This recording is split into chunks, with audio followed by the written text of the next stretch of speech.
Hi student, GIT का online class में आप सबका स्वागत है। और आज की क्लास में हम लोग जानेंगे ट्रायल बैलेंस के बारे में। और फिर ट्रायल बैलेंस के बाद हम लोग जानेंगे फाइनल अकाउंट में ट्रेडिंग अकाउंट के बारे में। आ रहा है समझे ना? क्योंकि ध्यान रखिए, पिछली क्लास हम लोग पढ़े भी थे कि ट्रायल बैलेंस क्या होता है। आ रहा है समझे ना? तो ट्रायल बैलेंस के बिल्कुल सिंपल एग्जांपल हम दिए थे कि कभी भी यदि आपसे पूछा जाए व्हाट इज ट्रायल बैलेंस क्या है, बस सिंपल जवाब दीजिएगा कि ट्रायल बैलेंस एक स्टेटमेंट होता है, एक समरी होता है। आया समझे ना? क्या होता है कि स्टेटमेंट यानी एक समरी होता है जो टोटल डेबिट और टोटल क्रेडिट का अमाउंट शो करता है। आ रहा समझे ना कि आपके पास टोटल डेबिट कितना और आपके अकाउंट में टोटल क्रेडिट कितना। और ये टोटल और डेबिट क्रेडिट हमेशा क्या होता है? बराबर होता है। जो कि आप लोग डुअल एक्सपेक्ट कॉन्सेप्ट में पढ़े थे कि कोई भी बिजनेस का ट्रांजेक्शन हो तो दो पक्ष होते हैं, पहला डेबिट और दूसरा क्रेडिट। और डेबिट और क्रेडिट पक्ष की दोनों वैल्यू हमेशा क्या होती है? बराबर होती है। आ रहा समझ में ना? तो वही पिछली क्लास में आपको थोड़ा सा ये फॉर्मेट बताए थे कि डेबिटर्स है तो डेबिट, क्रेडिटर्स है तो क्रेडिट। ये फाइंड कर लेंगे कौन डेबिट होगा और कौन क्रेडिट होगा। और जब ऐसे उसको हम अलग अलग करेंगे तो दोनों तरफ का अमाउंट हमेशा क्या आएगा? बराबर। जो एक क्या होगा डेबिट तो दूसरा क्या होगा? क्लियर है ना? हाँ, पहचानने का तरीका समझिए कैसे पहचानेंगे। तो सबसे पहले डेबिटर्स कस्टमर है ना, तो कस्टमर एसेट्स है, हमेशा एसेट ये क्या होगा? क्रेडिटर्स क्या है? सप्लायर जिस हम सामान को खरीदते हैं, इसका अकाउंट क्या होगा? कैपिटल। डेबिट नहीं क्रेडिट होगा। और क्रेडिट क्यों होगा? क्योंकि कैपिटल कब होता है कि जब बिजनेस का मालिक अपने बिजनेस पैसे इन्वेस्ट करता है तब। तो कैपिटल देने वाला होता है ना, तो देने वाले को हम लोग हमेशा क्या करते हैं? अगला कह रहा है ड्राइविंग। अगला क्या कह रहा है? ड्राइविंग। तो ड्राइविंग भी क्या होगा? डेबिट होगा। ड्राइविंग क्या होगा? अब ड्राइविंग आप लोग पढ़े कि जब भी कोई बिजनेस का मालिक अपने पर्सनल यूज के लिए पैसा निकालता है तो क्या कहलाता है? पर्सनल यूज के लिए पैसा निकाले तो क्या कहलाएगा? ड्राइविंग। अब हम ये मान लेते हैं कि जो हमारा बिजनेस है वो बिजनेस का मालिक क्या कर रहा है? अपने निजी खर्च के लिए पैसा निकाल रहा है, तो तब तो बिजनेस देने वाला हो रहा है। और ड्राइविंग क्या हो रहा है? पाने वाला हो रहा है ना। तो ड्राइविंग पाने वाला तो क्या होगा? और अगला कह रहा है क्या? Cash balance. ये भी एसेट्स ही है कैश। और कैश अगर जो है हमारे पास बिजनेस में आ रहा है तो क्या होगा? अगला परचेज रिटर्न। परचेज और परचेज रिटर्न दोनों बताए थे, याद है ना? परचेज करेंगे तो एक्सपेंस होगा, और एक्सपेंस होगा तो डेबिट। और परचेज रिटर्न करेंगे तो जो एक्सपेंस होगा वो रिकवर हो रहा है, वापस मिल रहा है, इनकम हो रहा है। और जब इनकम होगा तो यही अकाउंट क्या होगा? सेल्स रिटर्न क्या होगा? डेबिट। सेल्स रिटर्न डेबिट क्यों होगा? क्योंकि जब हम बेचे थे तो इनकम हुआ था तो क्रेडिट किए थे, जब वापस करेंगे और नहीं वापस करते तो हमको इनकम होता कि नहीं होता? इसलिए यह अकाउंट क्या हो जाएगा? बिल्डिंग्स और रेंट पेड ये दोनों क्या हो जाएगा? डेबिट। और साथ में क्या है? इंटरेस्ट रिसीव, ये भी आपको इनकम हो रहा है। क्लियर है ना? अब यही इसी में कुछ अमाउंट छोड़ भी दिया है जो नीचे यहाँ पे जुड़ा हुआ, कौन सा? परचेज का और सेल का, बताए थे ना। अब ये दोनों तरफ लेने के बाद से डेबिट और क्रेडिट बैलेंस टोटल कितना हो रहा है? इक्वल टू हो रहा है ना। यानी कि टोटल डेबिट का अमाउंट शो कर रहा है और ये टोटल क्रेडिट का अमाउंट शो कर रहा है, ये हमारा क्या कहलाएगा? क्लियर है ना? अब इसके बाद अगला हम लोग पढ़ रहे थे क्या? Preparation of final. अब फाइनल अकाउंट हम लोग ये समझे थे कि अब कब तैयार किया जाता है? फाइनेंशियल ईयर के लास्ट में। एक साल होता है ना, 1 अप्रैल से लेकर के और 31 मार्च तक। तो खत्म कब हो जाएगा? 31 मार्च को। जब 31 मार्च खत्म होगा तो उसी समय ये रिपोर्ट तैयार किया जाता है, जिसको हम लोग क्या बोलते हैं? Final account. और इस फाइनल अकाउंट के दो पक्ष होते हैं। कितने पक्ष? दो। जो पहला trading and profit and loss account होता है, और अगला होता है क्या? अब देखिए दोनों ट्रेडिंग अकाउंट और प्रॉफिट एंड लॉस अकाउंट दोनों सेम, पर डिफरेंट ये है कि ट्रेडिंग अकाउंट ग्रॉस प्रॉफिट निकालता है और ये profit and loss account net profit निकालता है। आ रहा है समझ में ना? और आगे हम लोग का मिलेगा क्या? तो सबसे पहले हम लोग समझिए ट्रेडिंग अकाउंट क्या है और प्रॉफिट एंड लॉस अकाउंट। देखिए कभी भी अगर आपसे ये पूछा जाए कि what is trading account, trading account क्या है, बस सिंपल हम ये जवाब देंगे ट्रेडिंग अकाउंट बस परचेज और सेल से संबंधित होता है, अन्य खर्च इसमें शामिल नहीं होते। आ रहा समझे ना? हाँ, बस इसमें डायरेक्ट एक्सपेंस ही इन्वॉल्व होते हैं। डायरेक्ट और इनडायरेक्ट का मतलब सब लोग समझ रहे हैं ना? डायरेक्ट जो प्रत्यक्ष रूप से हो और इनडायरेक्ट जो किसी के माध्यम से हो। आ रहा समझे ना? जैसे देखिए अगर जो आप एक बिजनेस कर रहे हैं तो आपके पास वो गुड्स तो होगा नहीं, कहीं से खरीद करके लेके आएंगे ना, कहीं से खरीद करके लेके आएंगे। तो सपोज करिए कि आप जीकेपी में चले गए खरीदने के लिए, तो वहां से आप खरीदे 100 रुपए में। कितने में खरीदे? 100 रुपए में। और लाने में आपका एक्सपेंस हो गया कितना? 5 रुपए। तो ये 5 रुपया जोड़ा जाएगा। लेकिन आप इसको अपने बिजनेस में रखे कुछ दिन, उसका रेंट बना वो आप नहीं जोड़े, सैलरी दिए वो आप नहीं जोड़े, यानी कि जो इनडायरेक्ट एक्सपेंस हो रहा है। अब ये तो गुड्स को लाने में एक्सपेंस वो तो होना ही होना था क्योंकि लाना है, लेकिन बिजनेस को चलाने के लिए जो एक्सपेंस हो रहा है वो इसमें शामिल नहीं कर आ रहा। समझ में ना? जो देखिए यहाँ पे कह रहा है ट्रेडिंग अकाउंट मुख्य रूप से गुड्स की परचेज और सेल से संबंधित होता है। मुख्य रूप से बस किससे संबंधित होगा? परचेज और सेल से। कि यदि आप 10 रुपए में खरीदे हैं और आप उसको 15 रुपए में बेच दिए तो बस इसी संबंधित होगा, और इसमें कोई एक्सपेंस शामिल नहीं है। जो आगे कह रहा है जिसमें व्यवसाय की ग्रॉस प्रॉफिट या ग्रॉस लॉस को दर्शाया जाता है। अब टोटल कितना ग्रॉस प्रॉफिट हुआ है और कितना ग्रॉस लॉस हुआ है, ये किसमें दर्शाया जाएगा? Trading account. और आगे कह रहा है इसी में क्या, जिसमें एडमिनिस्ट्रेशन, सेलिंग और फाइनेंशियल एक्सपेंस को शामिल नहीं किया जाता। अगर जो आपका बिजनेस है तो एडमिनिस्ट्रेशन, जो सपोज करिए कि बिजनेस को चलाने के लिए जो बिजनेस का ऑनर है उसका एक्सपेंस हो, सेल करने में जो खर्च लगे वो, और अलग कह रहा है क्या? फाइनेंशियल एक्सपेंस, कि अगर जो आप एक बिजनेस चला रहे हैं तो एक फाइनेंशियल ईयर में कितना एक्सपेंस और इन सबको शामिल नहीं किया जाए। सिर्फ क्या रहेगा? परचेज और उसके बाद से सेल। वही हमारा क्या कहलाएगा? Trading account. अब याद रखिए जो ट्रेडिंग अकाउंट होता है वो हमेशा क्या निकालता है? ग्रॉस प्रॉफिट और ग्रॉस। अब ग्रॉस प्रॉफिट ग्रॉस लॉस ही क्यों होगा? तो एक उदाहरण समझ लीजिए कि अगर जो आप कोई गुड्स खरीदे हैं 10 रुपया में और उसको बेच रहे हैं कितने रुपए में? 15 रुपए। तो 5 रुपए हमारा क्या हो रहा है? प्रॉफिट। लेकिन ये किस प्रकार का प्रॉफिट है? Gross profit. ऐसा क्यों? क्योंकि 10 रुपए में खरीदे थे और 15 रुपए में बेच दिए, लेकिन 10 के अलावा और भी तो एक्सपेंस हुआ होगा ना। हम बिजनेस का रेंट दिए होंगे, एम्प्लॉय का सैलरी दिए होंगे, हमारा कुछ खर्च लगा होगा, तो हम खर्च तो उसी से निकालेंगे ना। ये खर्च हम इसमें शामिल नहीं किए। आ रहा समझे ना? तो यही टोटल हमारा क्या निकल के आया है? Gross profit. ग्रॉस लॉस कब निकलेगा? कि हम 10 रुपए में खरीदे हैं और इसको 8 रुपए में बेच दिए। तो सेल में से परचेज को जब माइनस करेंगे तो माइनस कितना आएगा? 2। तो माइनस में चला जा रहा है ना, तो यही हमारा ग्रॉस लॉस कहलाएगा। क्योंकि अभी और भी लॉस होगा, क्योंकि इस 10 रुपए जो खरीदे और बेचे हैं इसके प्रति हमारा कुछ एक्सपेंस भी लगा हो। आ रहा समझे ना? अब अगर जो एक्सपेंस जोड़ेंगे तब हमारा नेट लॉस बनेगा, और एक्सपेंस नहीं जोड़े हैं तब क्या बनेगा? तो जो हमारा ट्रेडिंग अकाउंट होता है वो सिर्फ क्या दर्शाता है? ग्रॉस प्रॉफिट और ग्रॉस। क्लियर है ना? चलिए, अगर जो आपसे ये पूछा जाए कि ट्रेडिंग अकाउंट क्या है तो क्या रिप्लाई देंगे?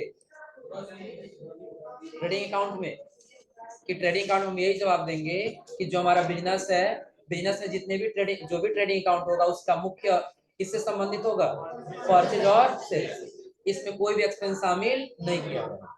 तो यहाँ पे दे रहा है क्या? ट्रेडिंग अकाउंट मुख्य रूप से गुड्स की परचेज और सेल से संबंधित होता है, कि आपने कितना में खरीदा और कितना में बेचा। और आगे कह रहा है जिसमें व्यवसाय की ग्रॉस प्रॉफिट या ग्रॉस लॉस को दर्शाया जाएगा। तो किसको दर्शाया जाएगा? ग्रॉस प्रॉफिट और ग्रॉस लॉस को ही दर्शाया जाएगा। और आगे कह रहा है क्या? जिसमें एडमिनिस्ट्रेशन, सेलिंग और फाइनेंशियल एक्सपेंस को शामिल नहीं किया जाए, यानी कि जो भी एक्सपेंस किया वो शामिल नहीं है। जो है कह रहा है ट्रेडिंग अकाउंट का फॉर्मेट निम्नलिखित हो। हाँ, जिस प्रकार से हम लोगों ने बनाया था ना ये ट्रायल बैलेंस, ठीक उसी प्रकार से आपको मिलेगा इसका भी फॉर्मेट। लेकिन ये फॉर्मेट में देखिए बस डायरेक्ट एक्सपेंस दे रहा है।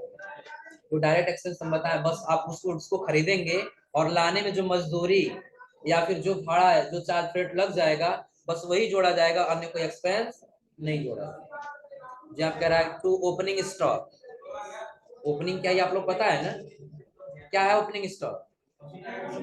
जब बिजनेस स्टार्ट करते हैं और उस समय जो हम गुड्स रखे हैं बिजनेस में चलाने के लिए, वो हमारा क्या है? ओपनिंग स्टॉक है। क्लोजिंग स्टॉक क्या होगा, एक फाइनेंशियल जब खत्म हो रहा है और उस फाइनेंशियल के लास्ट में जो गुड्स बचा है वही हमारा क्या कहलाएगा, क्लोजिंग। ये क्लियर है ना। अगला कह रहा परचेज, आप परचेज किए और उस गुड्स को क्या कर दिए, वापस भी कर दिए। देखिए यहाँ पे लिखा हुआ है टू परचेज और इसके सामने लिखा हुआ है लेस। क्या लिखा हुआ, अब ध्यान दीजिए, परचेज के नीचे जस्ट रिटर्न करेंगे तो क्या लिखा है, लेस। अब ऐसा क्यों, क्योंकि जब आप अपना बिजनेस स्टार्ट किए थे तो मान लेते हैं आपके पास 100 रुपया था या 100 रुपए का सामान था आपके पास, आ रहा समझे ना। बाद में आप परचेज किए कितने रुपए का, 200 का। कितने का परचेज किए, 200, जिसमें से आप 50 रुपए का वापस कर दिए, तो आपके पास बचेगा कितना, 200 खरीदे खरीदे थे, जिससे 50 का क्या कर दिए, वापस कर दिए। तो इसमें से जब इसको माइनस करेंगे तभी तो बचेगा ना आपके पास टोटल कितने का बचा हुआ है, आ रहा समझे ना। तो यही दिया, इसके सामने क्या होगा, समझो कि जब सबसे पहले आज हमको अपना बिजनेस स्टार्ट करना है, आ रहा समझे ना। तो ये जो फाइनेंशियल ईयर चल रहा है, इस फाइनेंशियल ईयर में हम क्या किए, 100 रुपए का सामान खरीद के रखे थे बेचने के लिए। जब स्टार्ट किया तो तुम्हारा ओपनिंग स्टॉक हो गया, 100 रुपए का था। और जो फाइनेंशियल ईयर चल रहा था उस बीच हम क्या किए, 200 का सामान खरीदे थे। अब खरीदेंगे तो वापस भी तो करना होगा ना। अब खरीदे थे 200 का, तो वापस कितने का कर दिए, 50। अब किसी से हम 200 ले लें और 50 रुपया वापस करें तो हमारे पास उसका कितना रह जाएगा, 185 रह जाएगा ना। तो अगर हम खरीदे हैं 200 का, 50 का क्या कर दिए वापस, तो कितना बचा है, 150। और इस गुड से रिलेटिव अगर कुछ डायरेक्ट एक्सपेंस हो गया, मान लेते हैं कितना हो गया, चलिए बिल्कुल छोटा सा अमाउंट ले लेते हैं कि एक्सपेंस हमारा मात्र 50 रुपया होगा।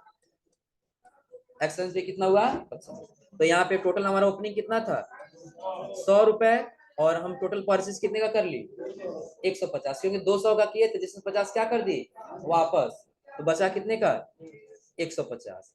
अब टोटल यहाँ पे हमारा आ जाएगा कितना टोटल अमाउंट, तो 200 और ये टोटल फिलहाल कितना होगा, 300। क्लियर है ना। अब ये 300 हम बिजनेस में लगाए, अब इसी को हम सेल किए। जब सेल किए हैं ना, तो मान लेते हम सेल कर दिए 200 रुपए, कितने का, 200 सेल करने के बाद से 20 रुपए का हम वापस कर लिए, कितने का, 20 रुपए का वापस कर लिए। अब उसके बाद से जो हमारे पास रह गया है, लगभग कम से कम वो 70 रुपए का सामान रह गया। कितने का सामान रह गया, 70। यानी क्लोजिंग स्टॉक यही है ना, जो फाइनेंशियल के लास्ट में बच जाएगा। जो बचा वो कितने का बचा हुआ है, 70। तो ये भी जोड़ेंगे तो कितना होगा, लगभग ये 90 हो जाएगा, और ये 200 कितना होगा, कितना हो जाएगा, 200। तो कभी भी हम लोग सेल से परचेज को ही माइनस करेंगे ना, तो कितना आएगा, -10। जब -10 आएगा तो क्या होगा यहाँ पे, लॉस। लेकिन कौन सा, नेट होगा कि ग्रॉस होगा, ग्रॉस होगा, क्योंकि इसमें कोई एक्सपेंस शामिल नहीं, क्योंकि अमाउंट इधर कम आया, सेल कम का हुआ, तो यहाँ पे क्या होगा, ग्रॉस लॉस। लेकिन अब यही क्या हुआ, हम 200 का बेचे थे, वापस 20 का कर लिए, और हमारे पास टोटल अभी कितने का, कम से कम 90 रुपए का सामान रह गया। कितने का रह गया, 90। तो अब कितना हो जाएगा, 310। कितना हो जाएगा, 310। अब इसमें से जब इसको माइनस करेंगे तो प्लस में आएगा कितना, 10। तो जब यहाँ पे हम 10 लिखेंगे तो वही हमारा क्या होगा, ग्रॉस प्रॉफिट क्या होगा। अब याद रखिए, अगर जो हम क्या कर रहे हैं, बना रहे हैं एक ट्रेडिंग अकाउंट, और ट्रेडिंग अकाउंट में यदि जो हमारा डिफरेंट है बाएं साइड में आ रहा है, तो बाएं साइड में क्या होगा, परचेज है ना। बाएं साइड में अगर जो हमारा डिफरेंट आएगा तो वहां पर हमारा प्रॉफिट होगा कि लॉस होगा, प्रॉफिट होगा। और वही डिफरेंट अगर जो दाहिने साइड में आएगा तब क्या होगा, लॉस। याद रखिए, ये पूछा जाता है अक्सर इंटरव्यू में, क्योंकि कंफ्यूज करने वाला हो। कभी भी बाएं साइड परचेज रहता है और दाएं साइड क्या रहता है, सेल रहता है। आया समझे ना। बाएं साइड क्या रहेगा, परचेज, और दाहिने साइड, तो जब दाहिने यानी बाएं साइड में जब डिफरेंट आएगा तो वहां पे क्या होगा, प्रॉफिट। और जब वही दाहिने साइड में डिफरेंट आएगा तो क्या होगा, क्लियर है ना। इसमें कोई कंफ्यूजन, कौन सा। अभी चलो इसका फॉर्मेट नीचे एक्सेल बना दे रहा हम, समझ में आ जाए। नीचे देखिए इसी का फॉर्मेट चलिए बता देना कैसे हो रहा है ये, जैसे एग्जांपल दिया गया है ना। अब सबसे पहले कह रहा है ओपनिंग स्टॉक। काम करते हैं, हम दो चीज ले लेते हैं। एक्सेल ओपन किए, एक्सेल ओपन करने से एक तरफ हम ले लिए पार्टिकुलर और दूसरी तरफ ले लिए क्या, अमाउंट। यहाँ पर क्या ले लिए, यहाँ पर ले लेते हैं, बीच में एक्सेल हम खाली छोड़ते हैं और सेम यही चीजें हम इधर रख लिए, यहाँ से कॉपी किए और यही बगल में ला क्या कर लिए। अगर जो नहीं समझ आ रहा है तो लेफ्ट साइड ये हो रहा है ना, तो पहले ही हम यहाँ पे लिख दिए परचेज, क्या लिख दिए परचेज, और ये दाहिने साइड हो रहा है तो हम पहले क्या लिख दिए सेल्स।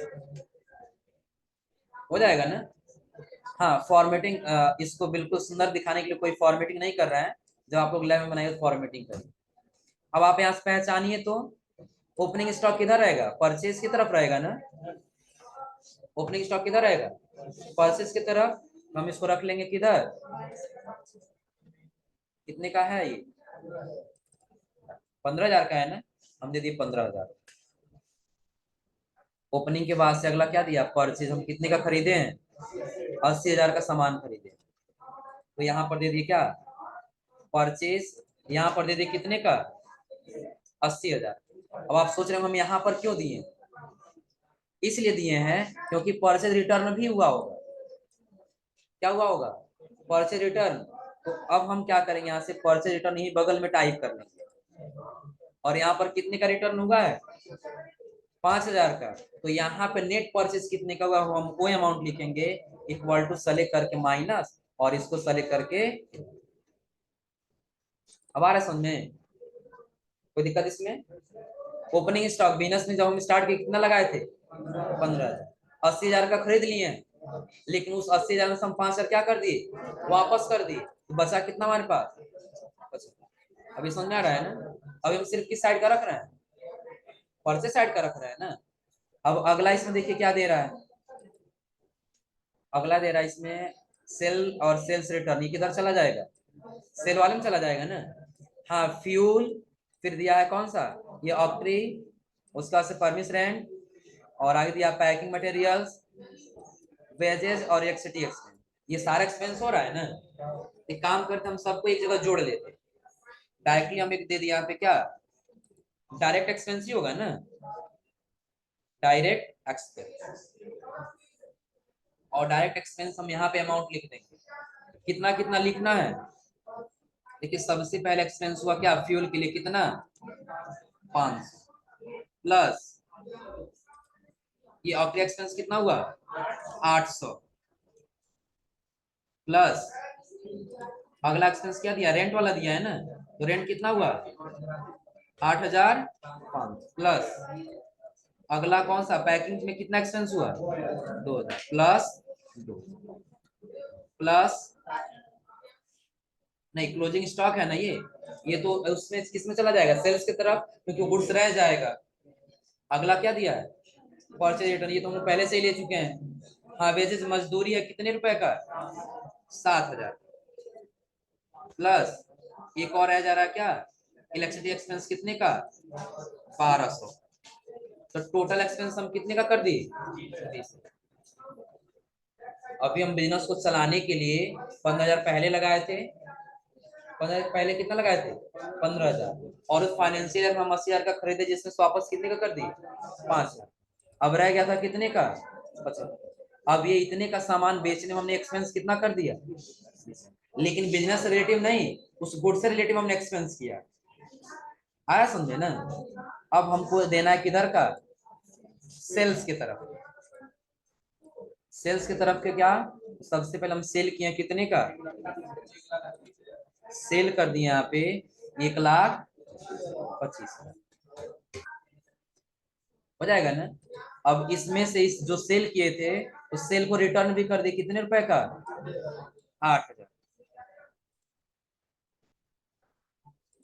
इसको हम यहाँ पर दे देते हैं कितने का रिटर्न कर लिए 8,000, तो टोटल सेल हमारा कितना रह जाएगा इक्वल टू इसको सेलेक्ट करके माइनस और इसको सेलेक्ट करके 1,00,000 हो जाएगा ना। प्लस दूसरी चीज अगला देखिए इसमें क्या दिया है क्लोजिंग स्टॉक कितना रह जा रहा है 12,000, क्लोजिंग स्टॉक कितने का रह गया 12,000, और कोई नहीं दिया जितना था हम सारा ले लिए है ना। ये एक्सपेंस में हम लोगों ने ले लिया, क्लोजिंग स्टॉक ले लिया और परचेज रिटर्न में ये ले लिए, लगभग सारा इधर का हो गया है ना। अब हम अमाउंट यहाँ पे जोड़ते हैं। पहले यहाँ पे दे दिए टोटल, यहाँ पे दे दिए टोटल। यहाँ पर टोटल निकालने के लिए हम इक्वल टू किए, सम, सबको सेलेक्ट कर लिए, ब्रैकेट क्लोज, और तो कितने का हो रहा है, यानी कि हम अपने बिजनेस में टोटल अभी तक कितना पैसा लगा चुके हैं, 1,10,000। अब कमाए कितना, हमको ये जोड़ना है, इक्वल टू, और सम का ही फार्मूला यूज कर लेते हैं, सेलेक्ट कर लिए, ब्रैकेट क्लोज, और कितना कमा लिए उससे,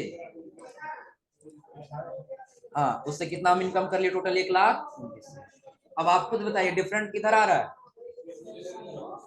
परचेज में डिफरेंट आ रहा है ना, क्योंकि इतना होना चाहिए था लेकिन इतना नहीं हो रहा है, बल्कि इतना हो रहा है। तो जब कभी भी हम सेल से परचेज को ही माइनस करेंगे, चाहे ये अमाउंट कम हो या फिर क्या हो, ज्यादा। जब ये अमाउंट कम होगा या ज्यादा होगा तो ये माइनस में आएगा, माइनस में आएगा तो वही लॉस बन जाएगा, और यदि ये अमाउंट ज्यादा होगा और ये कम होगा तो प्लस में आएगा, तो वही क्या बन जाएगा, प्रॉफिट।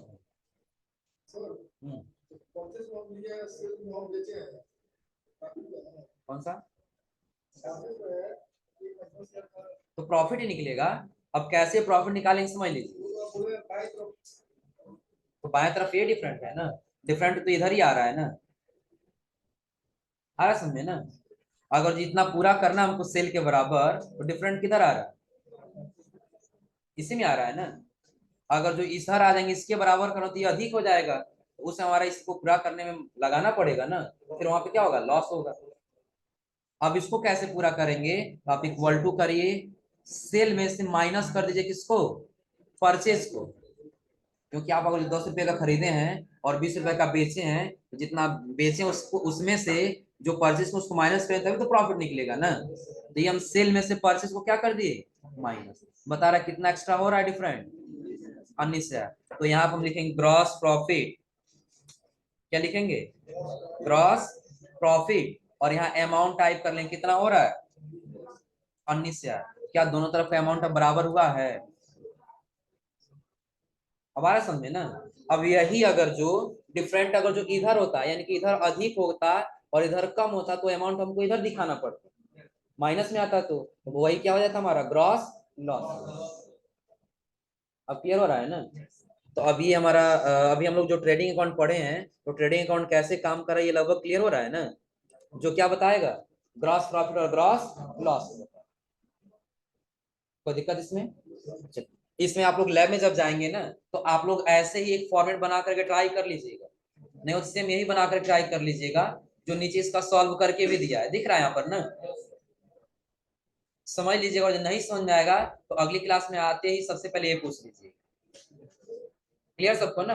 हाँ इसके बाद से अगला हम लोग पढ़ेंगे क्या, प्रॉफिट एंड लॉस, क्लियर है ना। तो आज आप लोग यहाँ तक पढ़ के आइए लोग।